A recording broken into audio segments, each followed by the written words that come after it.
Dr. Schwartz, thank you for finding the time to talk with me, and congratulations. Thank you very much. My pleasure, Paul. And I had this question kind of brewing. It's been something I've been waiting to inflict on someone, so here you are. Is this time in oncology different from other times? Because I think it might be, but maybe I've been in this so long that it's just all my friends are growing up and becoming center directors and such. I really think it's a time of a new beginning for all of cancer medicine. I think we're in the precipice of some major advances that'll change the field forever. We've seen the success of immuno-oncology and its impact on initially melanoma and now other diseases using comparable drugs targeting all these immune checkpoints. And now we go into CAR Ts and cell-based therapy. Precision medicine is a big thing now, trying to use genomics to identify druggable targets. So all this is coming together at a critical time point. And I think with the support of the NCI, we have all the Biden efforts now going forward, new director of the Cancer Center, Monica Bertinelli. And I think it's a new generation of leadership that's emerging who've been intimately involved in all these efforts over the last decade. Many of them are basic scientists, but also we have a group of physicians, scientists, and clinicians in particular who have been involved in the very aspects of cancer care and seeing that cancer care now transform from ideas in the laboratory to actually true new approaches in clinical medicine. And I think that's a different group of directors. We certainly all have a vision of how to cure cancer. I think we all want to do that. That's been my vision from the very beginning. How do you cure cancer? And we never had the resources, we never had the tools. And I think, having worked with patients, having seen how patients respond so well to some of these drugs and how some of them also fail these drugs is given us a different perspective. And now with our background in clinical medicine and being cancer center director, I think understanding how to utilize these new tools and bring them together in a way that'll truly take us to the next step up in the cancer medicine field. And I think that's what makes it so exciting, a time so exciting. I think we have a group of new directors, and I have to include myself in that now, that I think we have the opportunity, the vision, the experience, the background, the care we've taken care of patients. We know what it's like to be involved in the day-to-day management of patient care. We know the frustrations of 20 years ago when we didn't have these resources. Now we have them available, and we think collectively we can bring them to bear on cancer medicine and really have such a transformative effect that I think the next several years we're going to see changes in cancer medicine that were never foreseen before. And I think it's coming together at the right moment. Yeah, I guess for me, from where I sit, I've spent so much of my career writing stories about why people don't understand each other, and now they seem to understand each other, and that's or am I again getting just old and we're all getting old together, Paul. I think when I started this, I was a man with black hair, and I didn't have a gray hair on my head. You can see things have changed in the last several years. So, I think as the aging process, we've seen a lot of change. I think all for the good. There've been obviously bumps in the road, rise and fall in funding continues to be a challenge. But with the new leadership in Washington, I think we have a real chance of making an impact. And I think we've put the right people in place at the right time with the right leadership. I think we have the same vision that we can collectively come together and make a change. And I think it's a special group of people who really share a common goal. And I think that's what makes it so different. And I think that's what I feel. That's my feeling. That's I get. I think it's real.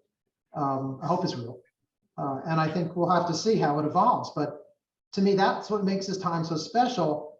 And that's why I'm so honored to have been given this opportunity to run the cancer center at Case. Of course, it follows in the footsteps of Stan Gerson, who is, a giant in the field. So I feel like I'm standing on the shoulders of giants here as I look forward down the road. But at the same time, it's an incredible opportunity that I think very few people have had. And I take it both humbly, and with awe and respect. And I really look forward to this opportunity to contribute to the field of cancer medicine with my colleagues who I think share the same vision. Yeah, before we even go further there, I'd love to explore all of this, but having Monica Bertignoli as NCI director, that's meaningful because she really gets the field, and she also understands FDA and clinical trials, and it just seems like something is qualitatively different. Yeah, so I've worked with Monica for many years. I serve on the executive committee of the Alliance. I'm co-chairman of the Experimental Therapeutics Rare Cancer Committee, which she actually nominated me for. Actually, it was her vision, actually, probably 8 or 9 years ago, to form a committee in the Alliance specifically dedicated to the treatment of rare cancers. And rare cancers make up anywhere from a quarter to a third of all cancers. They don't fit into any of the common ones. And the idea was, could we arrange a clinical trial program dedicated to these patients who don't fit into the common diseases, and do studies that would make drugs available to patients across the country, independent of where they sat, whether it's Florida or Nebraska or Bangor, Maine, and it'd be unlimited to all people of all types. And basically, could we do this? So she came to me, and I partnered with a fellow named Charles Ehrlichman at the time from Mayo Clinic. Mm-hmm. And we built this incredible program to provide clinical trials for rare diseases for patients all over the United States. And it's been hugely successful. And it was Monica's vision. And it really exemplifies that what we're capable of doing in the clinical arena, and some of the initiatives she's put in place as when she was director of Alliance. But it's part of this clinical program. Clinicians now with clinical experience, taking the basic science and translating it from benchtop to bedside, and bringing these people, everybody together in one cohesive unit. So I think it's just the type of person she is, the vision she has, and I think it reflects well on all of us that we can now bring this right at a higher level and try to impact cancer medicine across the whole country. Mm-hmm, mm-hmm. Well, and being on the ground now in Ohio as a center director, how does that look from that perspective? So I think, it's an interesting program at Case. It's got two great hospitals, right? University Hospital and Cleveland Clinic. It's got a great university, Case Western University. Also, it's another hospital called Metro Hospital.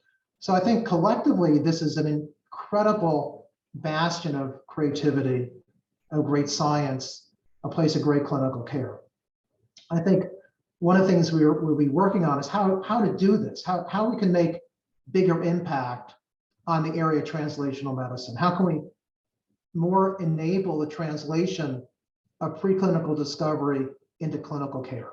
And how to ensure there's access for everybody. I mean, that's something I've been working on very much at Columbia. We're an NCORP site, and how to make sure that everybody has access, not, clearly on the Alliance, it was across the country, but in the neighborhood.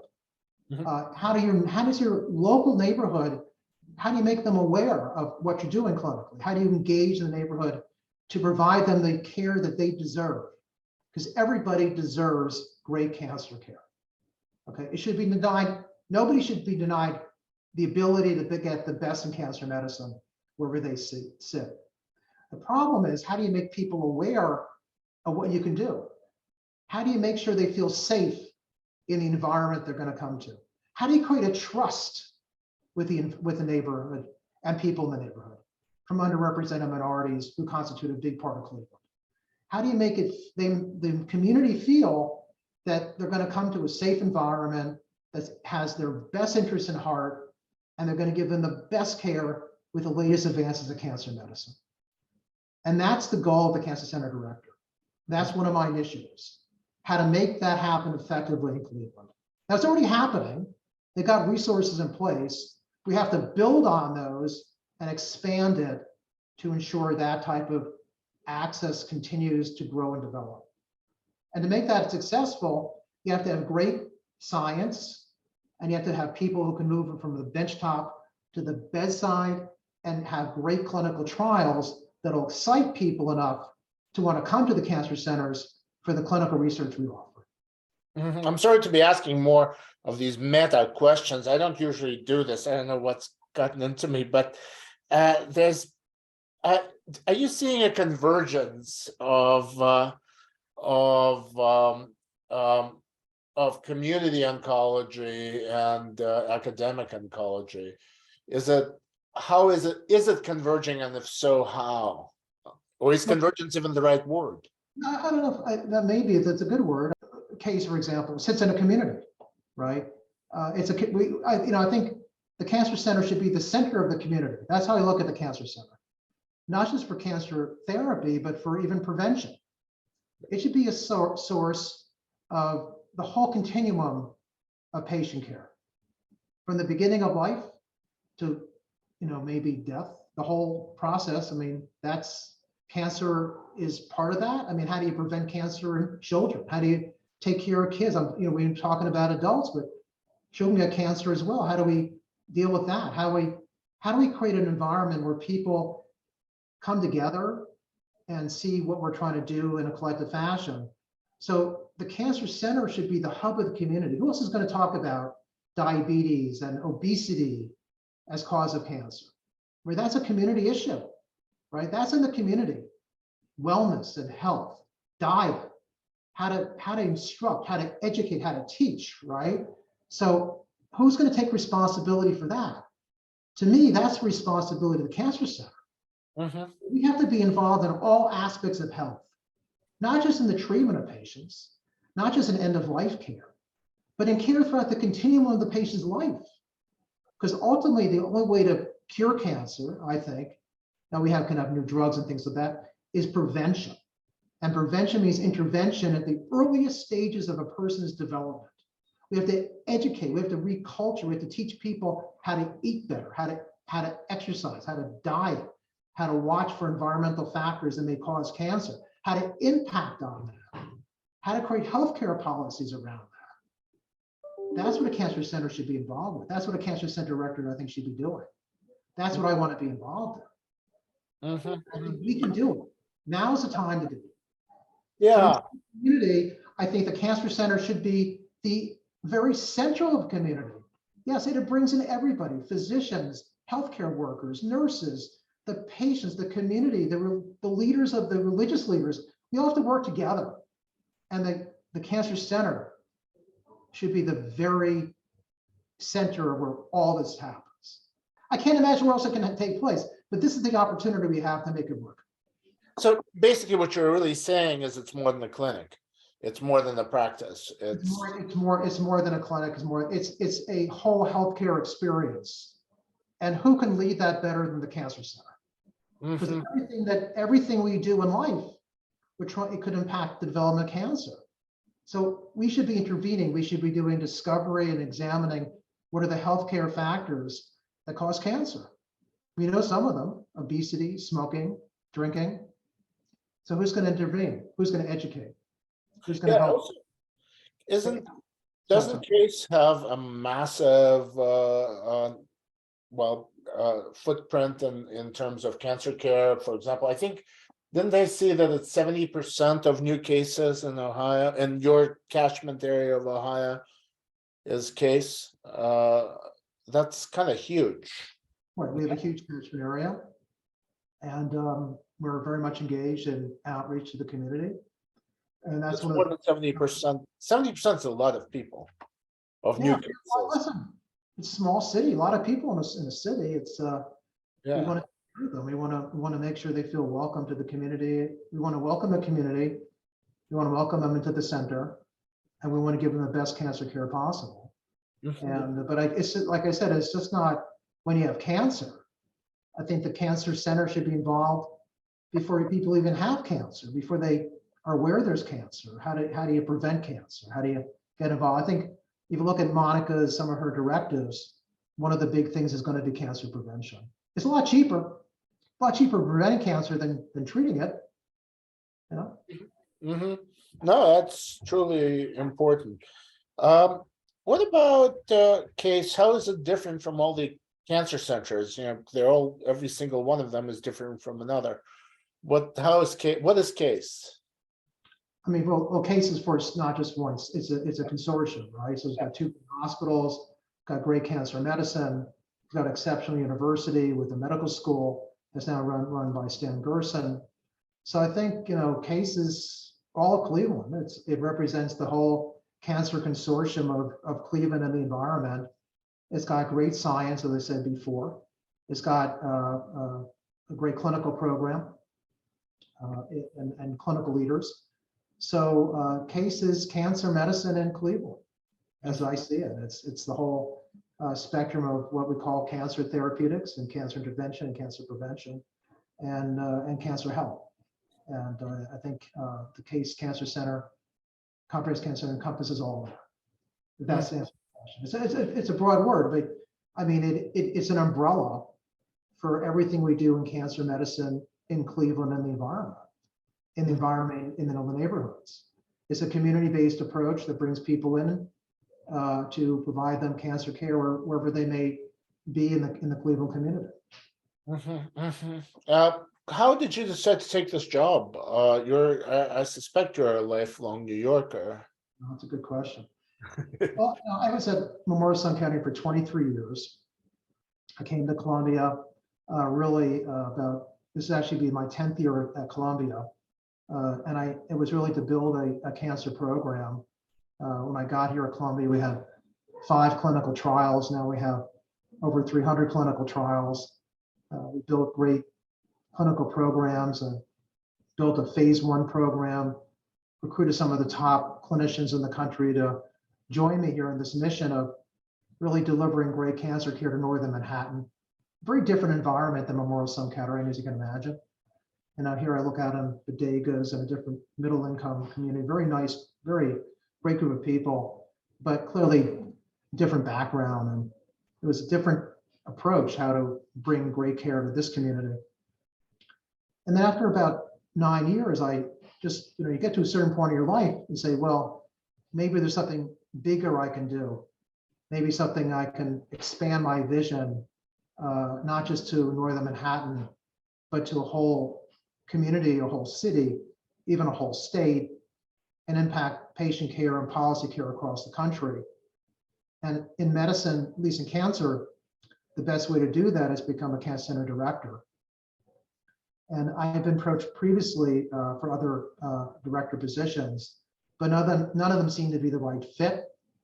And this one just seemed to have the resources, the vision, the prior leadership under Stan Gerson, who's exceptional and actually got an exceptional rating for Case as one of the few exceptionally ranked cancer centers in the country.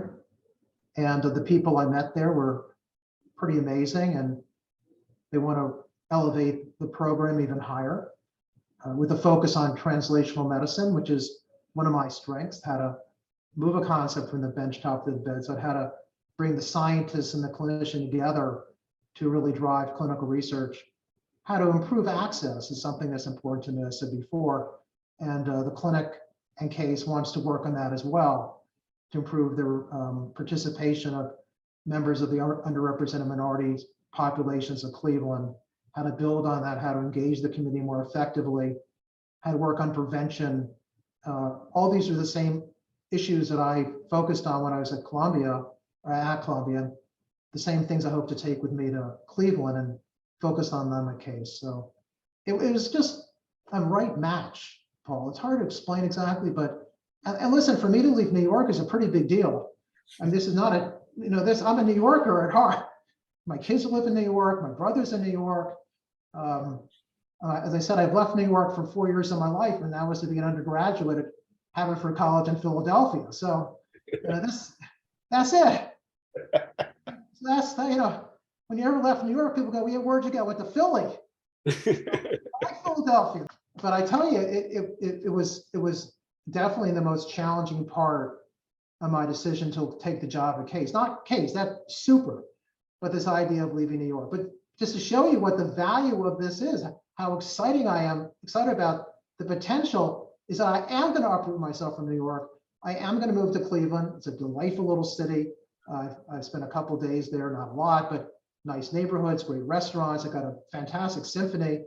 I've already been to the Philharmonic once there, and it was fantastic. Had a couple great meals there. So I'm ready for the move. I'm ready for this new phase of my life. It's a new adventure. I'm ready to start. It's going to be great. It's going to be great. That sounds fantastic. Stan's not leaving though, right? He becomes a dean. Well, that's also unusual because Stan's the dean of the medical school. He's a cancer guy. And here I am coming in as a cancer person, of course, as director, a clinician, physician, scientist. So that also does help the program from the cancer perspective. I'm not sure, and you probably can look into how many cancer centers have a dean who is a former cancer center director, a dean who is the expertise that Stan has in cancer medicine, and a cancer center director at the same time. I don't think there are many, if there are any. So it is a unique partnership. And I think that also was the attraction for me to go to Case, was to actually have the chance to work with Stan and build out this cancer program. So you don't have to fight with the dean. That's kind of a good thing. Yeah, it's great. We can work together. We know what it's like to take care of a patient with cancer, and that's in itself a very valuable experience. You know, having been with patients who live, and then there are patients who just don't do very well, and that's unfortunately part of cancer. But when you have two leaders who have shared those same experiences, it does create a kind of a bond and a understanding that really transcends the field of cancer. So I'm hoping this partnership yields great results. And I'm very hopeful that with Stan at the dean, and with me as the director of the Cancer Center, we can do some pretty unbelievable things. Mm-hmm. And I think that's part of the excitement. So we asked me, why am I leaving New York? The excitement of a new adventure for my life, the ability to do something bigger and better than I ever did before, the going to Cleveland to make an impact on the neighborhood and the community, to really enhance cancer care delivery, but clinical trials and therapeutics, work on prevention in the community of Cleveland, interventions that will prevent cancer, and the partnership with Dr. Gerson, which I think makes this not just a dream, but this dream, I think, will become a reality in working together in this environment. And also great leadership across the board, across all of the University Hospital, and as well as the Case Cleveland Clinic. What can you do that's not being done now? Is there sort of a direction in which you can go that's like obvious now? I know you're not there yet. Yeah. Well, I think we have to work on investigator-initiated clinical studies. I think there's a lot of great science being done at Case, and I think we have to get the clinicians to work more closely with the basic scientists.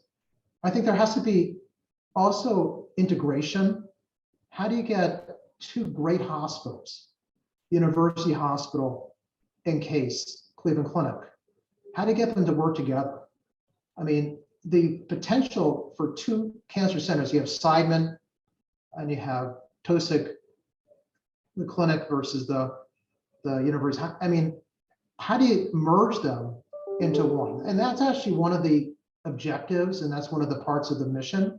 I've been tasked with this in some way, that when I went to Case and I looked at the environment, I said, there's two amazing centers, but you have to work more together.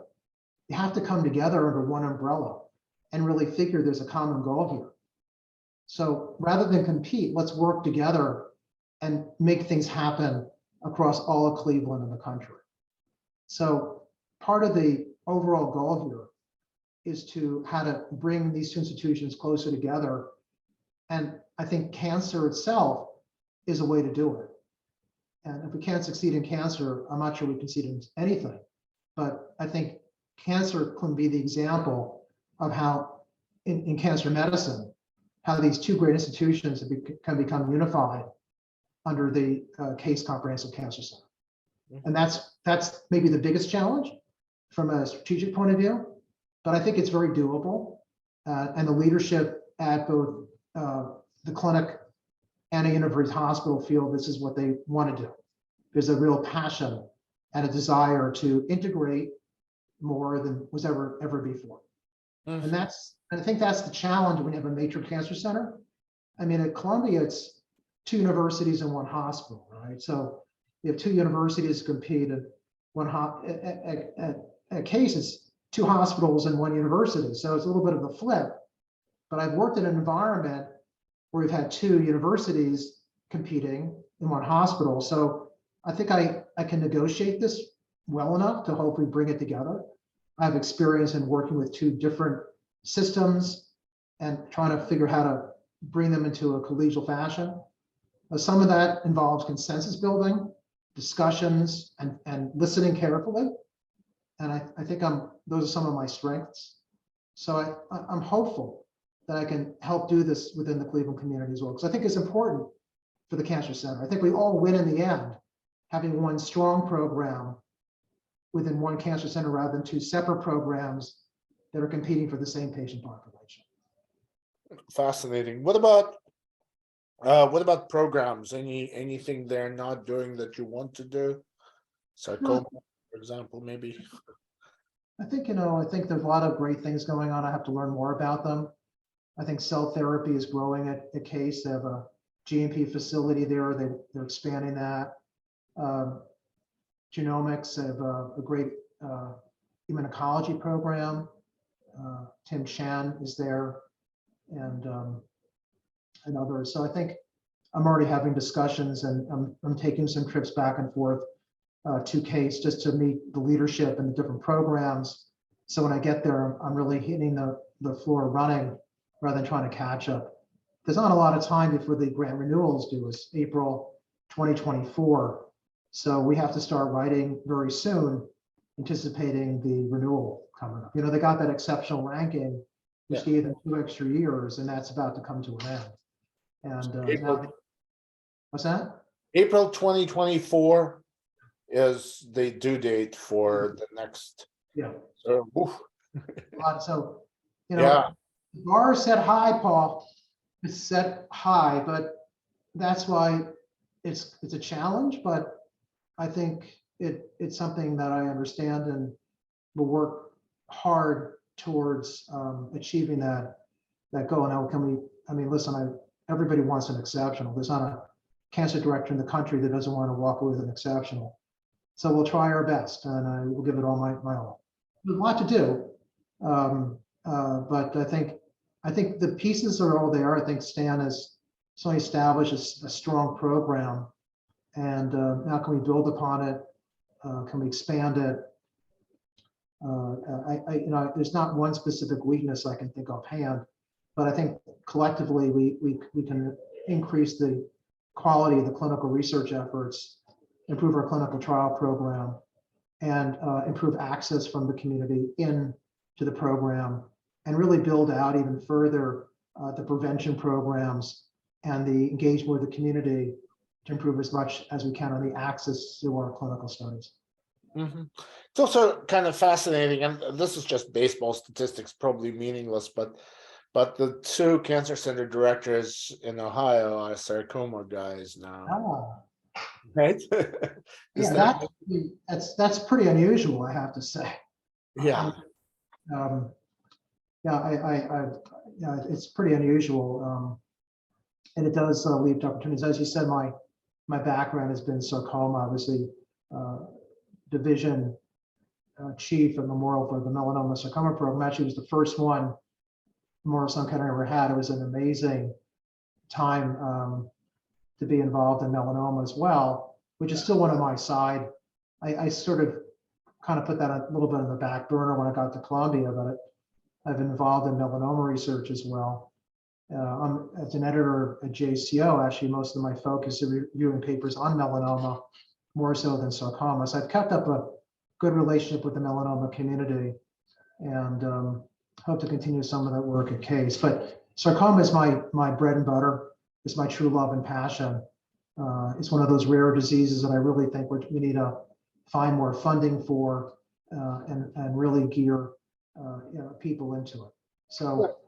Yeah, I mean, listen, we'll hopefully work together, and we have different bike rides, I hear, and maybe we can talk. Yeah. Oh, yes. Do you have a bike ride? Yeah, there's one. Well, we have one at Columbia, and there's one also at Case. Oh, I well. didn't. Yeah, Yeah. Ohio State, of course, has one. But yeah, so that will be an interesting idea. That I don't think there are any other states where cancer centers are all run by sarcoma people. Yeah, Dr. Pollack for a long time. Yeah.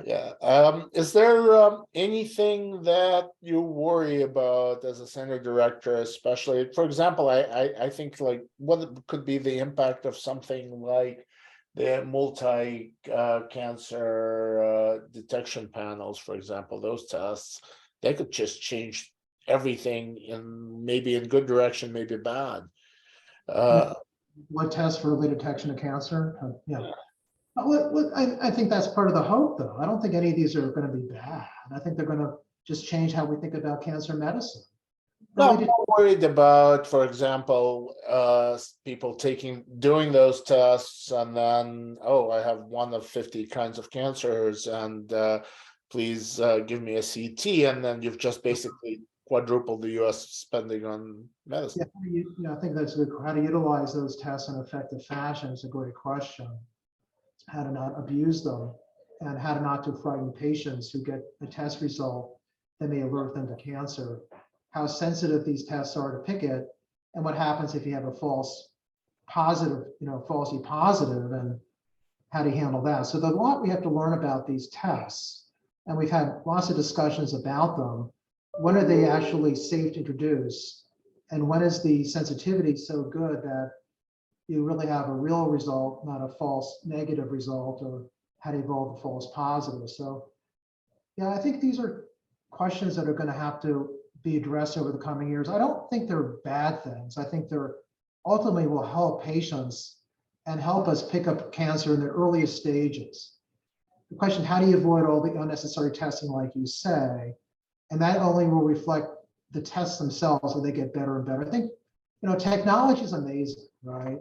Technology has changed everything we think about in cancer medicine. And I think the technology today will look really primitive compared to the technology that's coming tomorrow. We have to start someplace. The current tests certainly are beginning. I'm not sure whether we're ready to embrace them at the moment. I have my concerns about how to utilize any of these tests. I don't use them in my own practice at the moment. I don't even encourage patients to use them.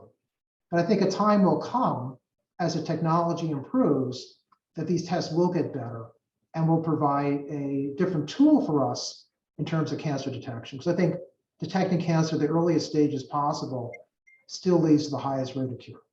And I think that's something we'll have to figure out going forward. Is there any other technologies or any other issues that worry you right now? Anything that Nothing worries me. I think we have to figure out how to use artificial intelligence. I think AI technology. There's so much information, right? Listen, you can Google something. Remember, we were in college, we do a term paper. You have to go to the library and use all those index medicuses. Remember, I know maybe I'm predating you, but I think you have some gray hair, so you may be. Yeah, we're about the same age, probably. Yeah, so, and today you Google something and you have, 500 references. Now you got chat box, like they actually can write a paper for that's kind of scary to me, actually, that type of stuff. But I think we have to figure out how to utilize AI in a fashion that's going to help the physician, that's going to help cancer medicine. And this is going to become more and more important the more data we generate. So, for example, the tool you mentioned, the idea of using a blood test for early cancer detection. Well, it's one platform. We have many platforms. We have methylated DNA. We have whole genome. We have whole exome. We have transcriptome. Okay. So how do you make that all one platform? How do you integrate all this data, this gigabytes and gigabytes and gigabytes of data that makes any meaningful information to the physician for patient decision making? So I think that's one of the big challenges, how not to abuse it. So for example, the test you mentioned, the early detection test, well, that could be abused.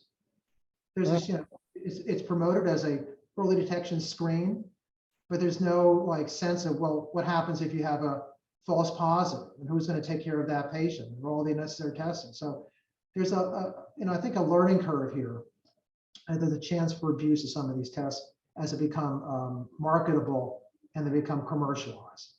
So one of the goals, I think, as a director of the cancer program or anybody in the cancer field is how to make sure they're used in a way that will benefit patient care, how to make sure they're used in a way that will help inform the patient and the physician to come to the best decision making for that patient.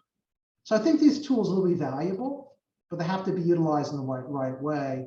And I think AI will be a way to integrate them in a meaningful fashion, but we're not there yet. But that's the future. That's what makes it so exciting, right? That's the excitement that I think we're in, that there's so much potential coming where there's new technology, blood tests, early detection tests, new drug therapies, new cell therapies, new ways to modify a T cell to target the tumor, a TCR, whatever there may be in drug therapies, and going forward, new precision medicine approaches. When you look at it all together, it's pretty awesome, Paul. Pretty, It really is exciting.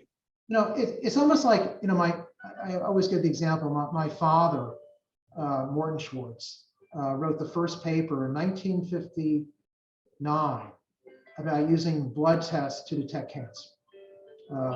He looked at LDH isoenzymes as a way to detect cancer. He actually developed his own biochemical assay as a postdoc, look at LDH isoenzymes in patients. The senior author, he was a MD, PhD at BU. He eventually dropped out of the MD program, focused on the science. He didn't think he had to become a doctor to do great science. But his senior postdoc was a guy named Isaac Asimov. Oh. And the paper was Morton Case Schwartz, ... Asimov, Isaac Asimov. So Isaac Asimov, before he was a science fiction writer, was a real scientist. He ran a big lab at Boston University in biochemistry. He was a professor of biochemistry. And he told my father, what science fiction today is science reality tomorrow. So my father always told me to dream, to think big, and never think anything's impossible. So I think we're in the age now where things we thought were science fiction in the past are going to become science and medical reality in the present. I'm not even talking the future. I'm talking about the today. And that's something he taught me, and I think he was a living legend on this area. And it was all his teaching of me and instilling me that this is the way it'll be, and never stop dreaming, never stop hoping. There's a great future in cancer, and you're gonna and here I am leading it. So sometimes I wake up and pinch myself, Paul. This is all happening, I wish my father and mother were alive today to see it, It is really a fascinating time. That's the arc from birth to now, right? And I can show you I kept all of his books on tumor markers. They're all in my office. I'm going to carry with them into Cleveland. They're my source of inspiration. They remind me that anything is possible. I have a whole bunch of them here, but he's considered the father of tumor markers. So, yeah. I'm a father too, but I'm not a tumor markers. I got a great son and a great daughter and a wonderful wife, and it's been fun. It's going to continue to be fun. It's got to be fun. I think that's a big part of it too. Yeah. I think I really enjoy what I do. Yeah. I enjoy the discovery. I enjoy education and teaching. I didn't talk about that. That's a big part of any cancer program. I think we have an obligation now, at least I have an obligation to teach the next generation and to educate the upcoming fellows, the residents, and even identify people in high school in the Cleveland community who's going to lead the programs going forward. We have increasing gray hairs. We're not here forever. We have to think about who's going to be the next generation of physicians, cancer doctors, and physician scientists. And that's a big job of the director of the Cancer Center also, to ensure that there's a lineage of education. And we can bring up people through the ranks and also create the next generation of great doctors who will take care of the patients today. Is there anything I forgot to ask? Anything we didn't cover? No, I think we had a good conversation. I think I didn't answer in return. I think I tried to show you some of my passion, my enthusiasm, and my hope for the future. I think we have to be hopeful. I think we owe it to the patients to have hope. And but I tell you, it's as we talked from the beginning, I think we're on the verge of great change. I really do. I think the vision, the dream, this fiction of the past is going to become the reality of the present and the future. I think I feel it. I feel something's about to really be impactful. That's going to change everything, how we deal with patients, how we care for them, how we prevent cancer, and how we go forward. Well, thank you.